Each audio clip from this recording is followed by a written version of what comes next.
हरि बोलो, हरि हरि बोलो, राधे राधे जी। कैसे हैं आप सभी मेरे लड्डू लाडो कन्हैया केशव।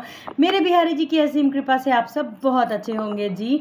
तो ये जो आज का मैं आपके साथ में शेयर करने जा रही हूँ, आज का जो ये वीडियो है ये बहुत इम्पॉर्टेंट भी है। और इसमें मैं सबसे पहले बताना चाहूँगी, बार बार मैं हर अपने व्लॉग में कहती हूँ कि मैं जो कुछ भी आपके साथ में भाव अपने शेयर करती हूँ वो मेरे भाव होते हैं कि मैं कैसे अपने प्रभु की, अपने लाला की पूजा करती हूँ, मैं कैसे अपने लाला का श्रृंगार करती हूँ, मैं अपने लड्डू लाडो का कैसे किस भाव से पूजन और सेवा करती हूँ। तो चलिए शुरू करते हैं कि मैं जन्माष्टमी की पूजन, पूरे दिन की दिनचर्या मेरी कैसी होती है उनके छठी तक। तो देखिए, सबसे पहले चीज़ तो बहुत सारे लोग हैं जिनके घर में अलग अलग तरीके से भैया की जन्माष्टमी मनाई जाती है।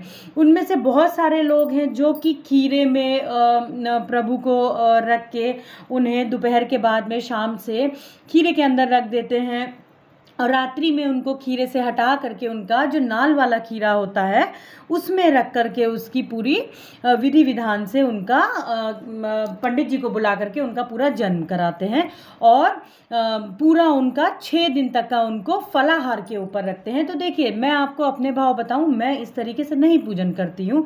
मेरी जो दिनचर्या रहती है वो जैसे मेरी रोज का प्रभु का मैं स्नान कराती हूँ, श्रृंगार कराती हूँ, सेम वैसे ही होता है। लेकिन जन्माष्टमी वाले दिन मैं पंचामृत से सुबह को अपने लड्डू बाबू और लाडो को, सब लोगों को स्नान करा करके, नए वस्त्र धारण करा करके उनको फलाहार का भोग लगाती हूँ, क्योंकि उस दिन मैं भी फलाहार ही करके व्रत रखती हूँ। बहुत सारे लोग हैं, उनके अपने भाव हैं कि वो निर्जल भी व्रत रखते हैं और फलाहार भी बहुत से लोग करते हैं। तो मैं जो करती हूँ वो मैं फलाहार व्रत करती हूँ जी।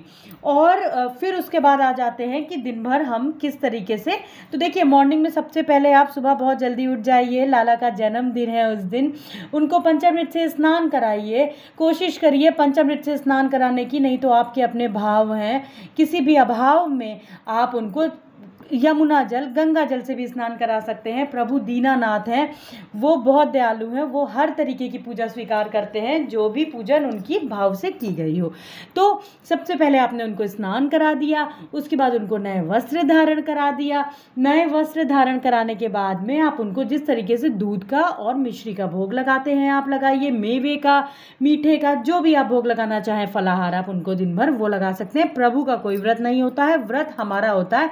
और लड्डू बाबू लाडो तो बिल्कुल बच्चे हैं, बाल रूप में है उनका प्रभु का स्वरूप, तो उनका कोई भी व्रत नहीं होता है। फिर उसके बाद मॉर्निंग से जो मेरा रहता है वो सेम ऐसे ही रहता है। फिर उस दिन तो बहुत ज़्यादा व्यस्तता रहती है। अभी मुझे अपने मंदिर को भी डेकोरेट करना है, बहुत सारी चीज़ें हैं मुझे अभी आपके साथ में अपनी शॉपिंग हॉल भी शेयर करनी है। और मंदिर को मैं कोशिश करती हूँ कि आज 15th है जिस तरीके से, तो मैं कोशिश करूँगी कि मैं परसों तक का ही सजाना अपने मंदिर को शुरू कर दूँ। कैसे सजाती हूँ वो भी मैं आपके साथ शेयर करूँगी।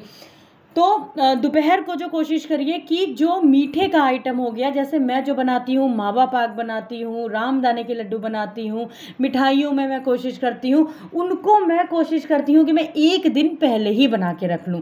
जैसे कि 19 को जन्माष्टमी है तो मैं 18 को ही कोशिश करूँगी कि जो टाइम टेकिंग है, जैसे मावा पाक में टाइम लगता है, और सॉरी मावा पाक नहीं, मेवा पाक, जो मिक्स्ड मेवा पाक बनाती हूँ वो भी मैं आपके साथ में शेयर करूँगी। और जो मिठाइयाँ मैं बनाती हूँ उन सबको मैं कोशिश करती हूँ कि मैं 18 को ही बना करके रख लूँ। तो 19 को जो मुझे बनाना रहता है वो मुझे जो मेन भैया का धनिया की पंजीरी हो गई है और बाकी रामदाने के लड्डू वगैरह है, ये सारी चीज़ें मैं जन्माष्टमी के दोपहर में भी बना लेती हूँ।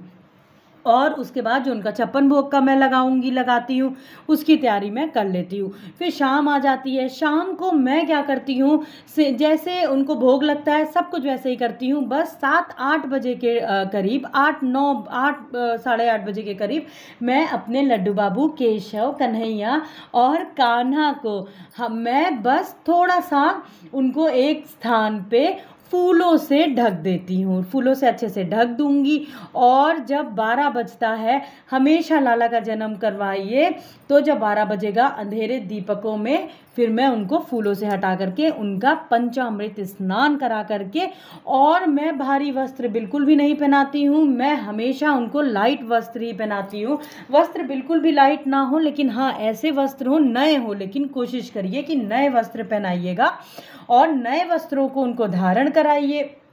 उनको बहुत लाड करिए। लाला का जन्मदिन है, बहुत प्यार करिए उनको। 56 भोग ना सही, आप 56 भाव से भी अगर आप प्रभु की पूजन सेवन कर देंगे तो प्रभु बहुत प्रसन्न होते हैं।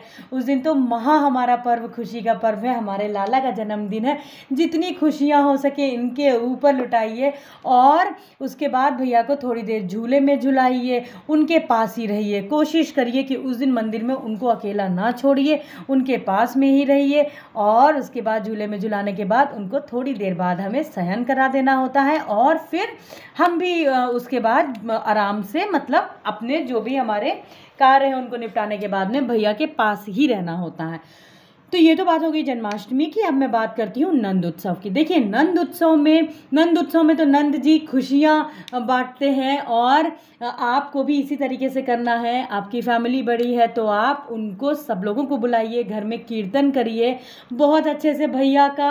आप बच्चों में टॉफ़ियाँ, खुशियाँ बांटिए। आप जो भी चीज़ें आपकी भाव हो, जो भी आपकी श्रद्धा हो, आप उस हिसाब से नंद उत्सव उस तरीके से बना सकते हैं पकवानों के साथ में। फिर हम आ जाते हैं भैया की छठी पे। देखिए छठी में 6 दिन तक का कहा जाता है। बहुत से लोग कहते हैं कि 6 दिन तक का इनको नमक नहीं देना है, इनको फलाहार में रखना है। ऐसा कुछ भी नहीं है।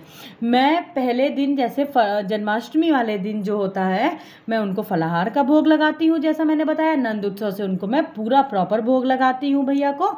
छठी वाले दिन कढ़ी चावल ज़रूर बनाइएगा, और जो मैं बनाती हूँ कढ़ी चावल के साथ में कोशिश करती हूँ मैं मीठे में खीर बनाऊँ। कढ़ी चावल खीर हो गया, और सबसे ज़रूरी जो मैं ज़रूर बनाती हूँ वो है 6 प्रकार की सब्जियाँ।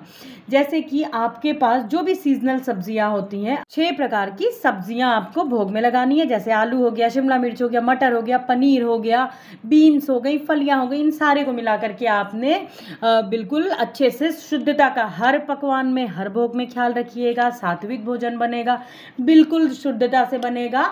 उस तरीके से आप भोजन बना सकते हैं। छठी में भैया के काजल लगाइए, उनको नया वस्त्र धारण कराइए। नंद उत्सव में भी उनको नया वस्त्र धारण होगा। और छठी में जो भी भैया को अपने लाला स्वरूप पूजते हैं, तो जो भी उनकी बुआ हैं वो उनको छठी में काजल जरूर लगाएं। और अपने बिल्कुल सच्चे भाव से देखिए, जन्माष्टमी प्रभु के जन्म का महापर्व है। प्रभु दीनानाथ हैं, बहुत दयालु हैं।